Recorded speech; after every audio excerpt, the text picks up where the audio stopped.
So before we get started, it's always good to clean up any debris, dust, any little pieces of concrete that might impede things. We need a good seal around it, so he's doing around the surface of the storm drain to clear everything away. Just sort of common sense, which is uncommon in today's world.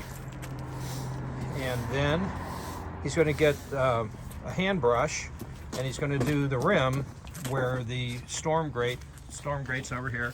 This is more than a two-man job. No, the upper one. Yes, sir. So he's going to get that nice and clean. You can see that has a tendency to collect lots of dust. If there's a little tape or anything else like that on there, just get rid of it. But we need that to be as clean as possible because there is a small gap between the storm drain grate itself, and so Danny's going to get that nice and spick and span, and